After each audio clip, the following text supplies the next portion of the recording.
Assalamualaikum warahmatullahi wabarakatuh.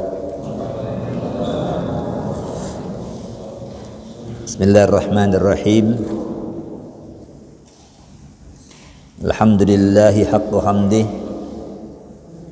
wassalatu wassalamu ala man la nabiyya min ba'dih. Asyhadu an la ilaha illallah wahdahu la syarika lah, wa asyhadu anna Muhammadan abduhu wa rasuluh. Allahumma arinal haqqa haqqan warzuqna husna ittiba'i wa arinal batila batila warzuqna husna ijtinabi. Amma ba'du. Para jamaah, Bapak Ibu sekalian rahimakumullah, kita bersyukur kepada Allah pagi hari ini kita kembali dapat hadir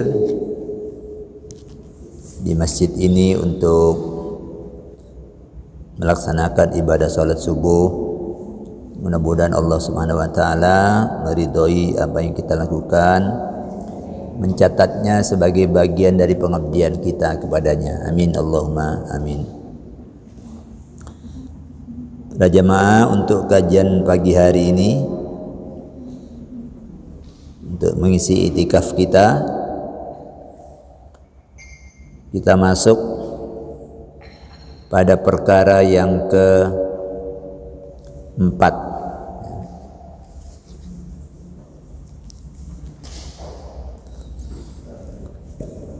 Perkara keempat yang merupakan unsur pokok dari terciptanya kemaslahatan hidup yang dijaga oleh Islam. Yang pertama itu agama, menjaga agama, melindungi agama. Yang kedua, melindungi jiwa.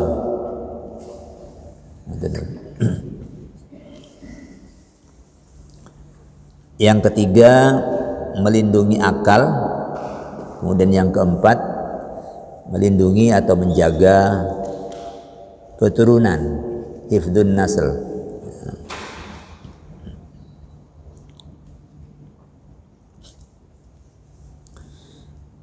Sebagai pengemban amanah khilafah, pemakmur bumi, maka keberadaan manusia di bumi ini mesti dijaga kelangsungannya agar tidak punah. Nah, untuk itu Allah sudah membekali manusia dengan nafsu,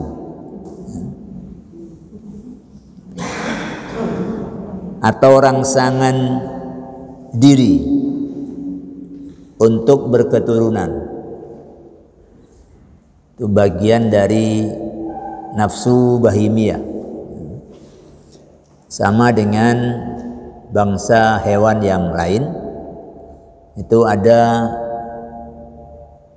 dorongan yang muncul dari dalam untuk berketurunan. Allah sudah hiaskan dalam batin manusia itu rasa indah untuk senang pada lain jenis, senang pada anak cucu. Itu bawaan yang normal ya. Itu adalah dorongan untuk berketurunan. Nah, nafsu dan rangsangan diri tersebut tidak dibiarkan oleh Allah untuk mengejawantah secara liar. Tidak dibiarkan jalan semau-maunya manusia.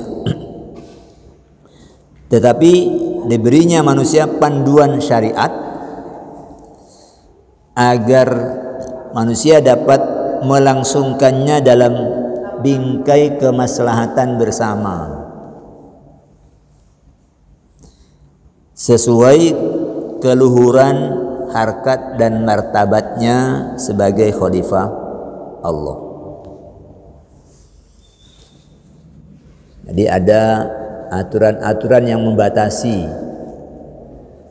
Kalau tidak, tuh kehidupan ini akan ribut. Kalau orang sudah memandang siapapun yang dia mau, lalu dia lakukan.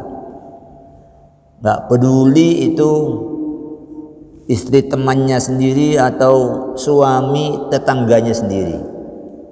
Nah, kalau ini jalan kayak gitu, kehidupan jadi ribut.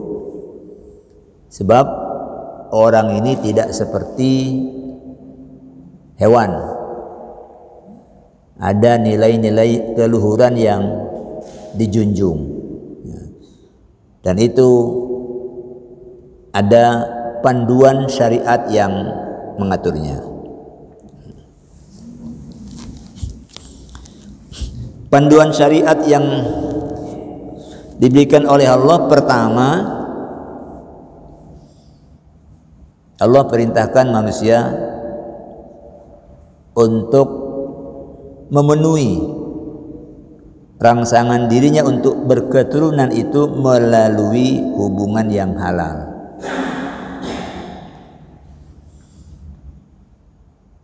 Yakni melalui hubungan nikah dan atau milkul yamin, pemilikan budak. Yang kedua ini masih terus disebut dalam kajian, walaupun dalam pelaksanaan sudah tidak ada. Ini bagian dari sejarah Islam ketika hadir di dunia yang ketika itu dalam jangka waktu yang lama peradaban perbudakan itu sudah berlangsung sangat lama, ya, sangat lama.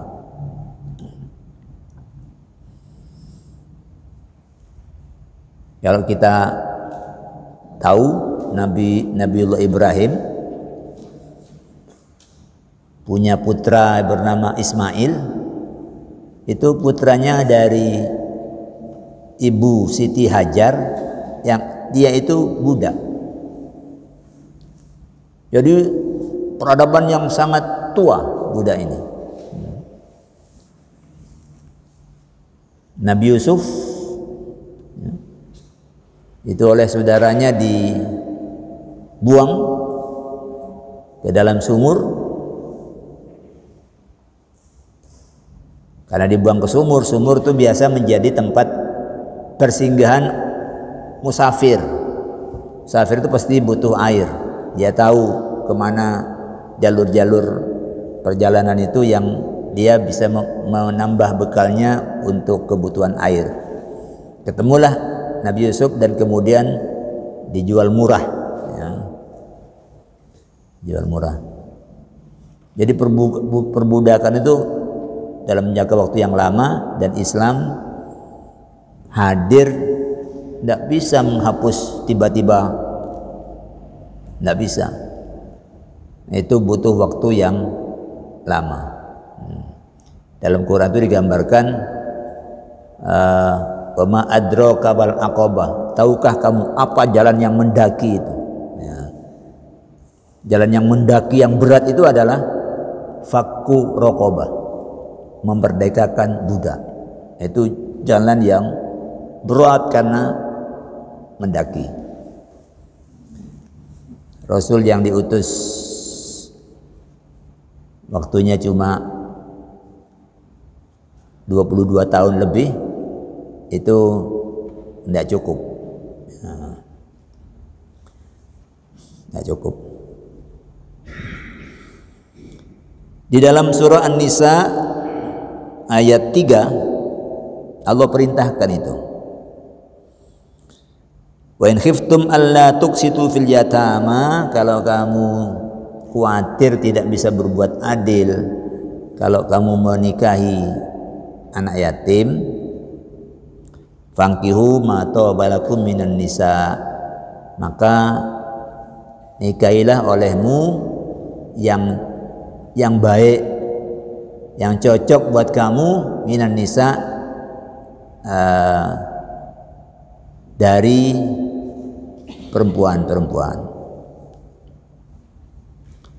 Masna, kamu bisa mengawini 2, wasulatha 3, ruba'ah 4. Ini yang maksudnya yang sekaligus berada dalam satu masa. Jadi 2 dalam satu masa, atau 3 dalam satu masa, atau 4 dalam satu masa. Tapi kalau tidak dalam satu masa, itu sesungguhnya ya satu, menikah terus istrinya meninggal, menikah lagi, itu sesungguhnya satu, ya. Satu.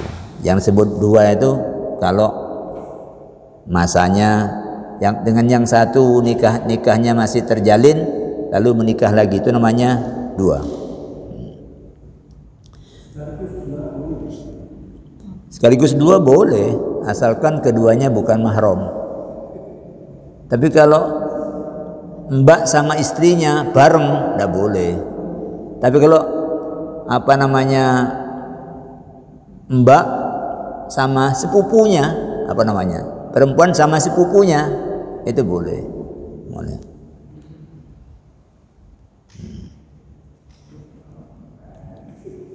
Tapi barang boleh itu bukan wajib, ya boleh aja. Seperti panjenengan tahu itu kalau makan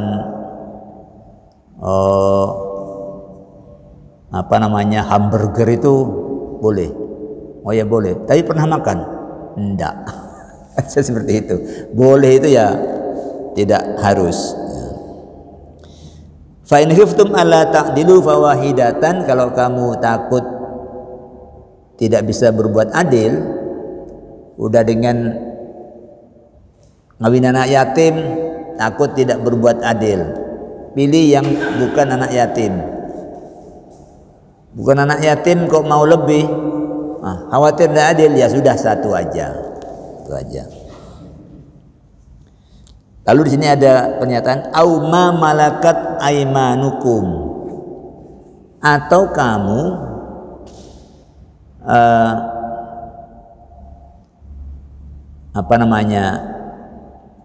mengumpuli budakmu.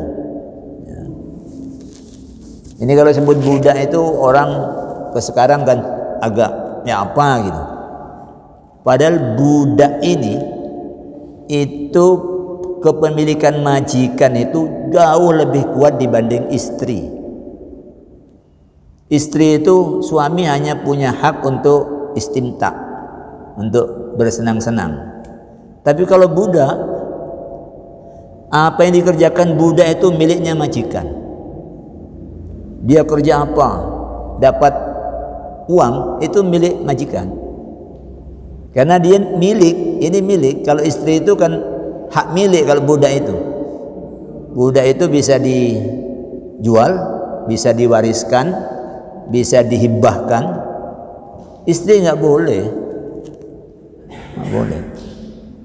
menghibahkan istri. Aku tak kasihkan istriku untuk kamu karena kamu di sini selama 1 bulan nggak ada istri, wis istriku aja pakaian. Oh nggak boleh. Hak kamu cuma hak istimta. Tapi kalau budak boleh. Kamu 1 bulan sini tidak ada yang bantu kamu, dah budakku tak suruh kerja di situ, nggak usah bayar, itu boleh. Jadi hubungan ini kuat. Dulu aslinya budak itu sebabnya banyak. Karena kalah perang jadi budak. Atau karena kayak Nabi Yusuf itu nemu jadi budak. Setelah Islam datang dipersempit hanya satu, hanya karena perang. Kenapa? Yang berlaku kayak gitu, yang berlaku kayak itu. Tapi Islam kemudian berikhtiar untuk membebaskan, ya. Yang melalui nikah, halal melalui nikah ini abadi sampai akhir zaman. Menikah membuat hubungan jadi halal. Tapi yang milkul yamin itu sementara. Sementara ini dunia masih seperti ini. Ya. Jadi seperti ini. Jadi dulu itu kalau orang kalah perang itu jadi tawanan. Nah, perempuan ini ditawannya itu dengan dimiliki oleh yang berperang itu. Ya.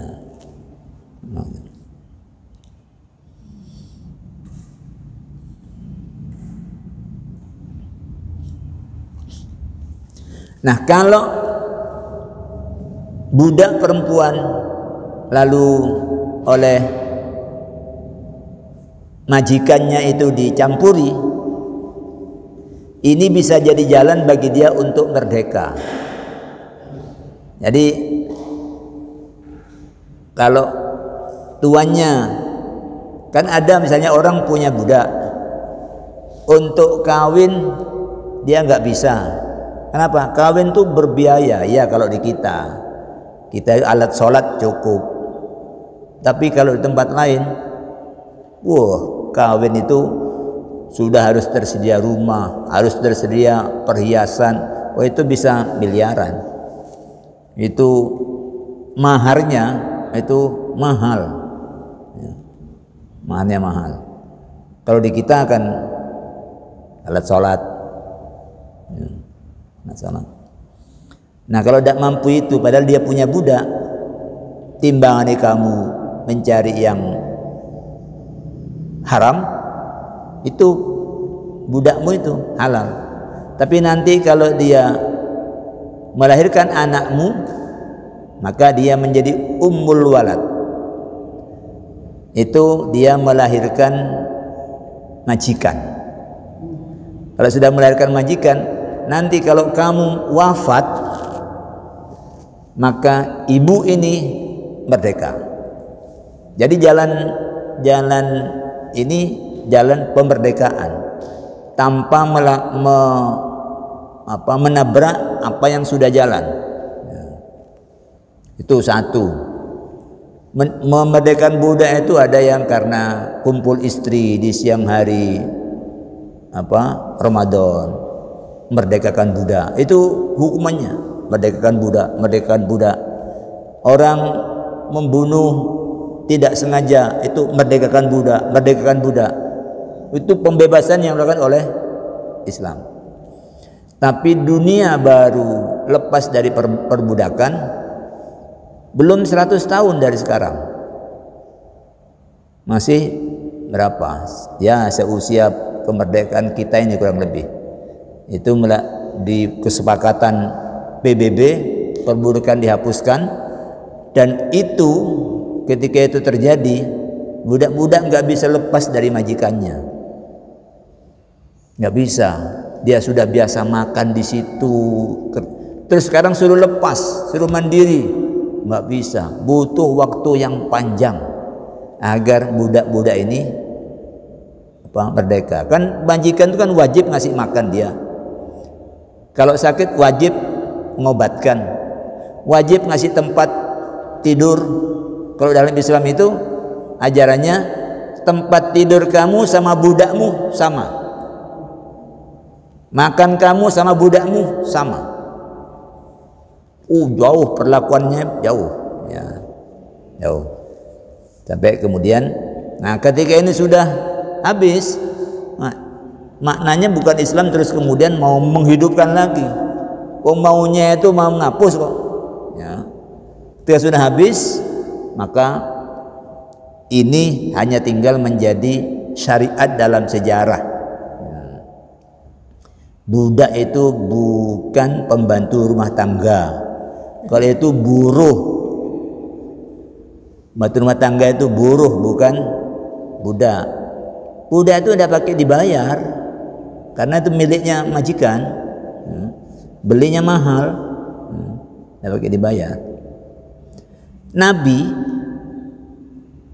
Nabi itu mendapat hadiah budak dari penguasa Mesir, namanya Maryam lah, bahasa Arabnya Maryam, Al-Qibtiyah. Nah, dari budak ini Nabi punya putra namanya Ibrahim.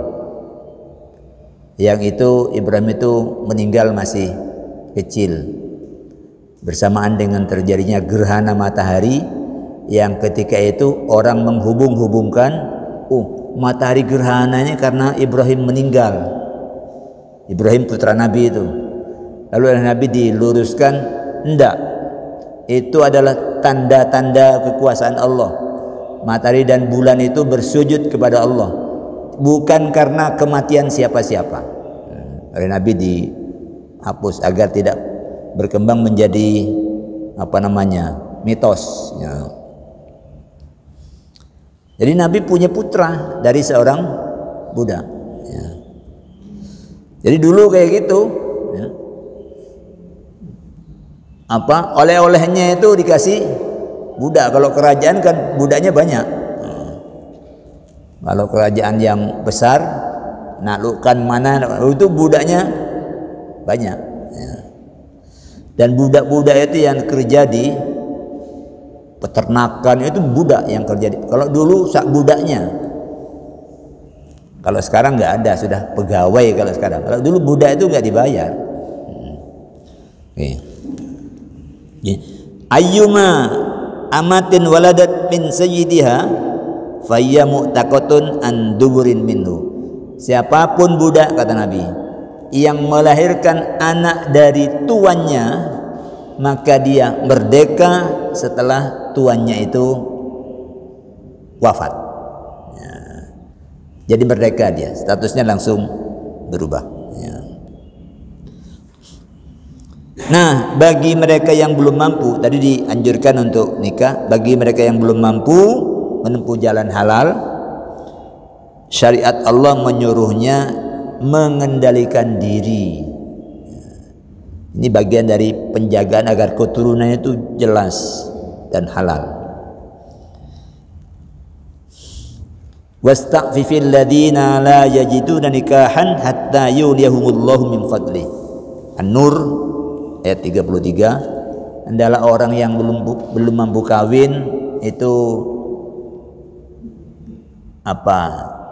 kendalikan diri. Jangan lakukan hal-hal yang haram sampai Allah memberi dia anugerah sehingga mampu menikah. Nah, jalan yang dianjurkan untuk mengendalikan diri itu adalah puasa. Wa man lam yastati, barang siapa yang tidak mampu menikah, fa alaihi bisawm, maka hendaklah dia berpuasa. Fa innahu lahu wijaun, karena puasa itu bagi dia itu ibarat kebiri. Ibarat kebiri itu bisa mengendalikan libido syahwat. Jadi pertama karena dia berpuasa, ya. Kemudian yang kedua, orang berpuasa itu kan spirit takutnya kepada Allah kan lebih tinggi. Kalau jenengan puasa, wah itu kalau biasanya hari-hari biasa itu tidak mikir-mikir, kalau lihat apa aja, begitu puasa ingat khawatir pahala puasanya hilang. Nah itu memang puasa itu punya pengaruh pengendalian yang kuat. Tetapi mereka yang sudah mampu tidak mau menempuhnya, mampu tapi nggak mau nikah, Nabi mencap mereka dengan ungkapan falaisa minni, dia bukan golonganku. Kalau pada zaman sahabat itu tidak mau menikah itu karena terlalu ke kanan, menjalani syariat itu terlalu miring ke kanan. Jadi ukhrawi sangat ditebali, duniawi tipis-tipis saja, hingga melihat kehidupan berumah tangga itu bisa mengganggu ibadah kepada Allah. Lalu memilih untuk tidak kawin. Namanya at-tabattul.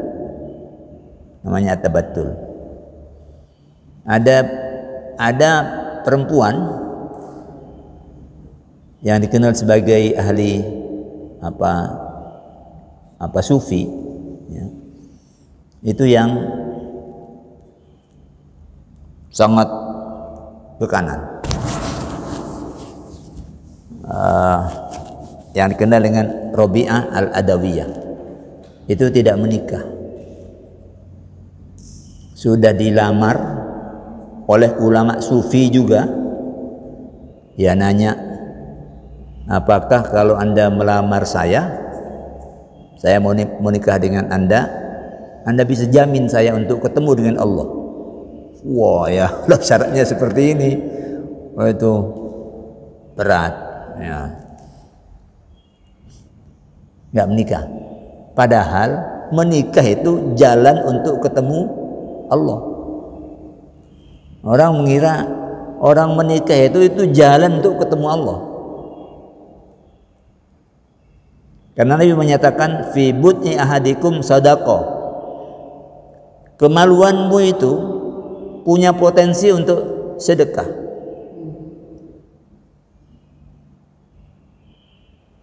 Itu kalau sahabat ketika itu heran,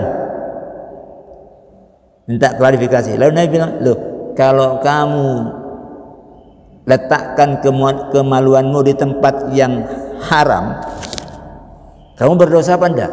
Iya, yang berdosa harus. Loh, kalau kamu letakkan di tempat yang dihalalkan oleh Allah, kamu berpahala enggak? Lalu karena Allah perintahkan. Fankihu tadi itu diperintah. Loh, kalau orang mengerjakan ini menikah, berarti dia sedang menuju jalan Allah, sedang meniti jalan Allah, bukan membuat dia jauh dari Allah. Kalau sudah menikah itu nanti itu kan ada nafkah. Nabi bilang, satu suap makanan yang kamu berikan ke mulut istrimu bagimu adalah sedekah. Jadi ini jalan Allah, ini menikah itu bukan jalan setan. Yang jalan setan yang beli itu, beli pinggir jalan itu jalan setan. Kalau yang menikah ini jalan Allah. Semua ada penghargaannya. Istri memenuhi hak suami, berharga di hadapan Allah. Suami menghargai memenuhi hak istri, berharga di hadapan Allah. Jadi yang salah pandang itu jadi kayak rahib. Dan Nabi menyatakan la rohbaniyata fil Islam, tidak ada kehidupan kerahiban di dalam Islam. Mau jadi orang suci tidak mau kawin, itu rahib. Syarat untuk menjadi rahib itu bersedia tidak kawin. tapi ini melanggar kecenderungan naluriah yang sudah Allah tanamkan dan sudah diberi jalan sesuai dengan syariat.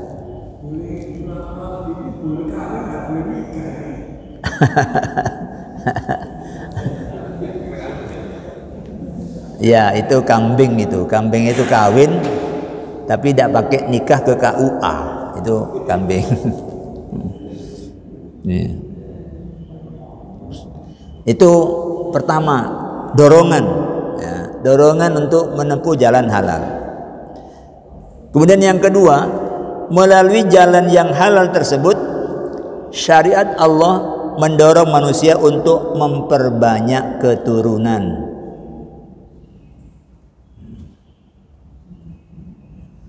Prinsipnya itu. Tapi kalau kemudian ada pengaturan, itu pengaturan yang nawaitunya untuk kemaslahatan, boleh, bagus. Karena saya punya guru, ya, 5 tahun punya anak 5. Tapi bunyainya yang curhat sama istri saya. Dia bilang, oh, Bu Salam enak karena ngatur itu. Saya melahirkan tiap tahun, nggak ada waktu rasanya. Ya. Jadi baru ini ambil lagi, yang ini ambil lagi, ambil itu. Jadi si istri itu apa rasanya capek, karena yang kata guru saya itu tidak boleh ngatur-ngatur, nggak boleh.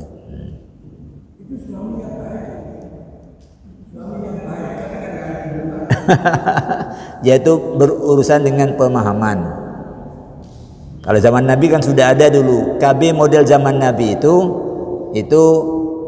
tidak sampai puncak, keluarnya di luar, itu ikhtiar untuk, ya, itu KB paling sederhana di zaman Nabi seperti itu. Kalau KB yang lebih modern itu ngatur itu masa subur, itu masa yang belum subur setelah haid berapa hari, nanti yang belum subur, yang tidak subur lagi berapa hari sebelum haid, itu ngatur. Ya. Orang boleh mengatur itu karena dalam Islam itu ada yang namanya imsak, itu jaga, ngerem. Orang kalau sedang ihram, tidak boleh lakukan itu. Itu bagian dari rem-rem yang dimasuk dalam syariat. Orang kalau sedang siang hari Ramadan, tidak boleh itu, tidak boleh. Kalau istrimu sedang haid, nggak boleh itu. Jadi rem-rem itu banyak. Kalau kemudian diatur agar supaya kesehatan istri terjaga, kesehatan, itu bagus, ya. Tapi Nabi menyatakan, ketika ada seorang sahabat datang, ya Rasul, saya senang pada seorang perempuan dzatu hasabin, yang dia itu orangnya terpandang, wa jamalin, cantik ya Rasul, orangnya dari kalangan terpandang dan cantik, ya. Wa innaha la talidu, tapi dia tidak bisa punya anak, mandul. Afa atazawwajuha, apakah saya diizinkan untuk menikahi dia ya Rasul? Nabi bilang jangan. Sahabat itu datang lagi karena dia sudah ngebet sama perempuan ini. Nabi bilang jangan. Datang ke lagi yang ketiga, Nabi baru perintahkan, tazawwajul wadudal waluda, menikahlah kamu dengan perempuan yang wadud itu penyinta itu yang tidak sangar, ya. Jadi sama suami itu dapat menunjukkan kalau dia senang, bukan perempuan yang yang memperlakukan suaminya seperti satpam memperlakukan orang yang habis melakukan pelanggaran. Sini kamu, ngapain di situ? Nah, itu bukan wadud. Jadi yang wadud, yang lembut. Al-walud yang bahasa Jermannya itu yang merti. Merti itu bisa punya anak. Kesenggol sedikit sudah hamil, kesenggol sedikit sudah hamil. Itu suruh cari yang kayak gitu. Kata Nabi, fa inni mukatsirum bikul umam. Aku nanti itu akan membanggakan jumlah kamu yang banyak di depan umat-umat yang lain.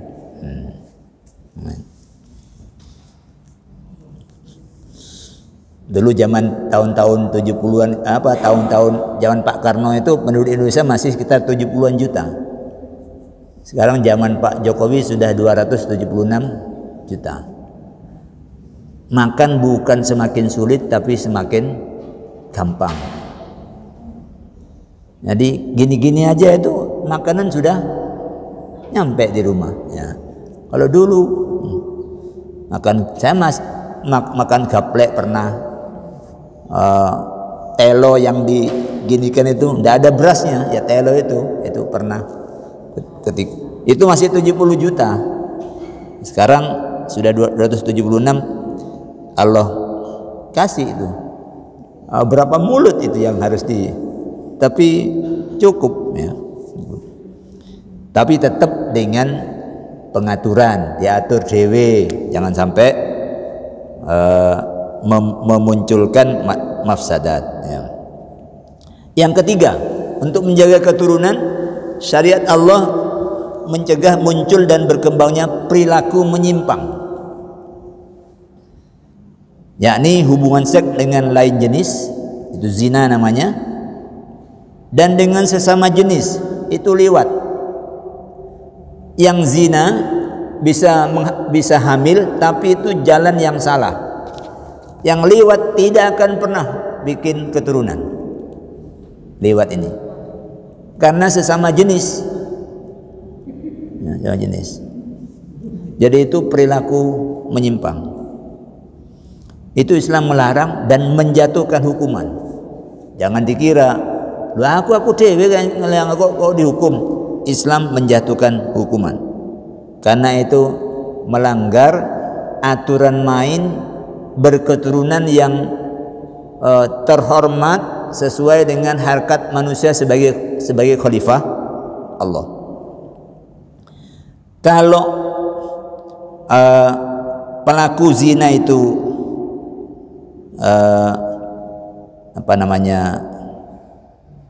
masih lajang ya,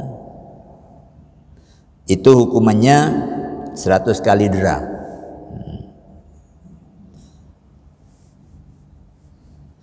Kemudian 100 kali dera itu dan di depan umum. Wal yashad adabahuma ta'ifatum minal mu'minin. Jadi dihukumnya itu dengan menghadirkan sejumlah orang untuk disaksikan begini kalau melakukan pelanggaran terhadap yang satu ini. Bukan di tempat yang sepi.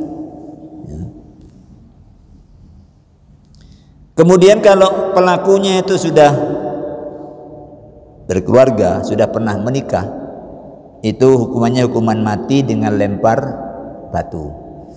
Namanya rojam. Teknisnya lempar batu. Sedangkan hukuman untuk pelaku liwat, homoseks, atau apa satunya lagi, lesbian ya, homo dan lesbi, itu hukumannya hukuman mati.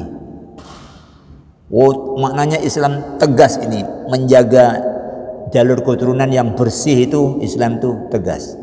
Kamu bukan kebo, kamu itu manusia yang Allah ciptakan dengan nilai penciptaan terbaik. Nggak ada yang seperti kamu, fisik tapi dapat tiupan spirit Allah. Mestinya kamu mencerminkan kualitas Allah, tapi ini kamu katut kualitas iblis. Nabi menyatakan, man wajadtumuhu bi ya'malu amala qaumi lutin faqtulul fa'ila wal maf'ula bihi. Kalau kamu mendapati seseorang yang melakukan amalnya kaumnya Nabi Lut, sesama jenis, tertarik sama sesama jenis, maka jatuh hukuman mati. Pelakunya yang garap maupun yang digarap, kasarnya seperti itu.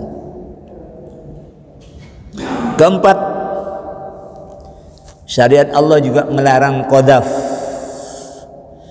Qadzaf ini perbuatan menuduh zina tanpa bukti yang sah. Kenapa dilarang? Karena qadzaf itu di samping membawa efek mencemarkan nama baik orang baik-baik dituduh zina, dia bisa menggoyahkan sendi-sendi kehidupan rumah tangga. Yang di dalam rumah tangga itu Islam menjaga keturunan, di mana orang tua bertanggung jawab untuk memenuhi hak-hak anaknya. Itu di rumah tangga. Kalau anaknya siapa nggak jelas, terus siapa yang tanggung jawab? Asal pergi kemana tanam benih, pergi kemana tanam benih, ketemu siapa tanam benih. Anakku banyak, di mana? Yombo lah, pokoknya banyak. Apa ini? Menungso ya kalau itu bebek, anak bebek itu begitu lahir langsung bisa melangi. Anakmu kadang sudah umur 20 tahun belum bisa apa-apa. Itu kalau tidak ada rumah tangga yang menyiapkan anak ini untuk siap menghadapi kehidupan dan menjalankan tugas kekhalifahan di muka bumi ini, rusak. Jadi kita itu ada akal yang pertumbuhannya itu 10 tahun belum, masih setelah dia haid atau setelah dia mimpi basah atau setelah umur 15 tahun baru akalnya dianggap sempurna dan mulai bertanggung jawab sendiri. 15 tahun loh. Kalau anak jangkrik 15 tahun tuh sudah, jangkrik itu paling umurnya berapa hari, berapa puluh hari mati. Ini anak manusia 15 tahun baru mandiri ya. Itu lalu kok ada orang gampang nuduh zina orang lain, itu keluarga bisa goncang itu ya. Makanya yang nuduh zina itu hadirkan 4 saksi, kalau tidak kamu yang dihukum. Jangan main-main dengan ini ya. Kalau baru lihat orang kok goncengan, jangan langsung iya, di depan umum itu kelihatan cuma goncengan. Kalau nggak ada orang, apa yang dia lakukan? Kembang-kembangkan sendiri.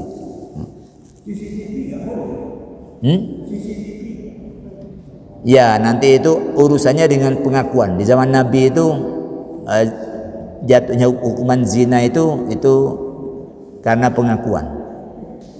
Susah, ada 4 orang melihat, susah kan? Kecuali kalau dilakukan di atas panggung ya. Kalau di tempat tertutup, siapa yang mau ya. CCTV itu hari ini bukti kalau dia ngaku. Tidak ngaku nggak bisa.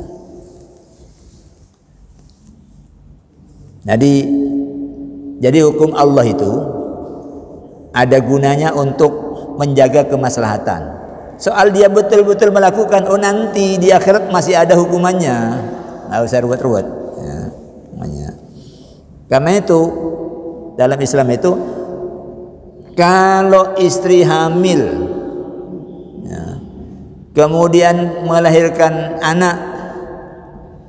anaknya mirip tonggonya, tapi suaminya itu ngakoni ini anakku, itu anak suami. Kalau suaminya menolak, berarti suami nuduh istrinya berzina. Kalau nuduh istrinya berzina, suami wajib mendatangkan 4 saksi. 4 saksi nggak bisa, maka dia sumpah li'an. Kalau sumpah li'an, pisah setelah ini. Sumpah li'an, istrinya membalas dengan li'an, pisah. Kalau istrinya tidak membalas dengan sumpah li'an, berarti betul dia yang dihukum. Jadi Islam itu tegas, dengan main-main dengan tuduhan-tuduhan ini.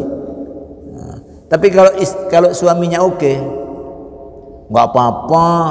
Ini kok mirip sama situ? Iya, dulu waktu hamil istri saya itu kepingin punya anak sama dengan dia. Ini dikabulkan oleh Allah. Nah, ini suami yang pinter cari apa namanya? Cari rasionalisasi.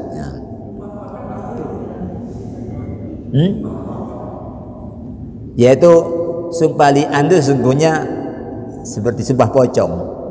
Karena nanti yang kelima, laknat Allah akan menimpa diriku kalau suamiku itu jujur. Itu kalau istri. Tapi kalau suami, aku siap menerima laknat Allah kalau apa yang aku sampaikan ini bohong. Itu mirip sumpah pocong. Ya, itu sumpah pemutus namanya, sumpah pemutus, desisoir. Ya. Yang terakhir, syariat Allah juga menjaga keturunan dengan melarang aborsi. Kalau aborsi ini legal, nanti calon-calon yang mungkin akan jadi orang besar itu bisa mati ketika masih baru memulai. Jadi walaupun itu hasil perbuatan terlarang, aborsi haram, tidak boleh, ya, tidak boleh. Yang haram kan kelakuan bapak ibunya. Ini anak ini ciptaan Allah, ya, ciptaan Allah.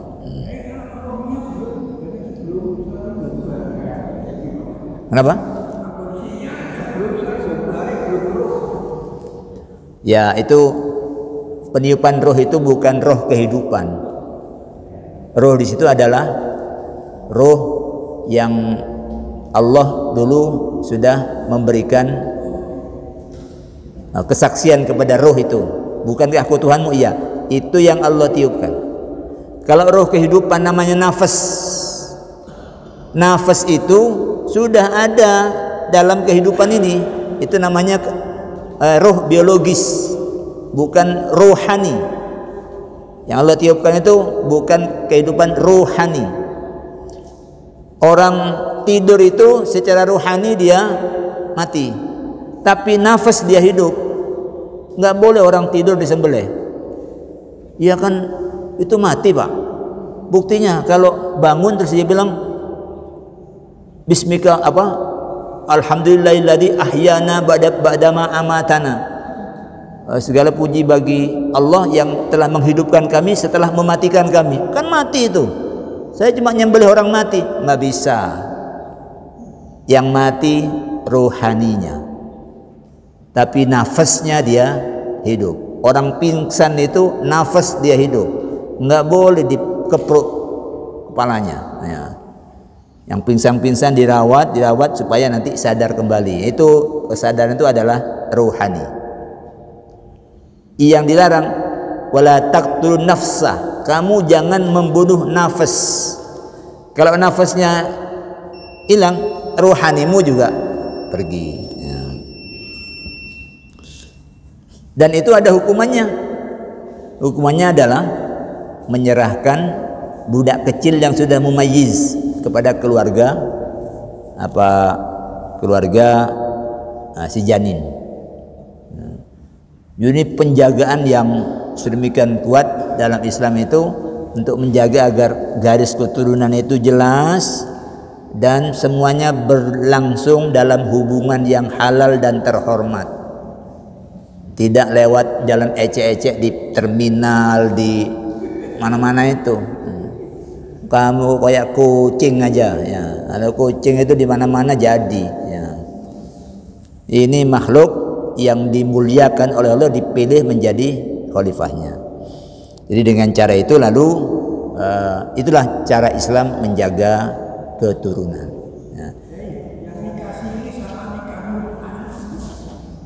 Ya itu urusan fikih yang terus menghiasi sampai sekarang. Siri itu yang tidak dicatatkan, ya. Bukan nikah yang walinya gak ada, saksinya gak ada, itu nikah iblis itu, bukan nikah siri. Nikah siri itu aslinya tidak dicatatkan, di bawah tangan, seperti mobil dijual tapi namanya belum diganti, masih terdaftar mobil saya, padahal sudah dijual ke bapak. Nanti kalau ada apa-apa, misalnya mobilnya dipakai nyuri, oh saya yang ditanya polisi, karena itu masih tercatat punya saya. Nah, itu kayak gitu, bawah tangan, sirri itu seperti itu. Nah yang seperti ini masih bisa untuk dilegalkan. Ya mut'ah itu untuk kalangan Syiah itu sampai sekarang masih jalan. Artinya daripada dia berzina, menikah aja dengan perjanjian. Aku kuliah di Eropa ini 5 tahun sampai selesai. Istriku ada di Indonesia. Saya mengawini kamu selama aku kuliah, nanti setelah selesai kamu tak cerai, aku pulang. Kalau oke, itu bagi Syiah boleh. Ya. Bagi Sunni tidak boleh. Ya. Oke, saya kira cukup. Ya, mudah-mudahan kita termasuk di antara hamba-hamba Allah yang dicatat menjadi bagian dari yang memperkuat syariat ini dalam menjaga keturunan. Kita tutup dengan hamdalah, alhamdulillahirabbil alamin. Aqulu qouli hadza wa astaghfirullah li wa lakum. Wassalamualaikum warahmatullahi wabarakatuh.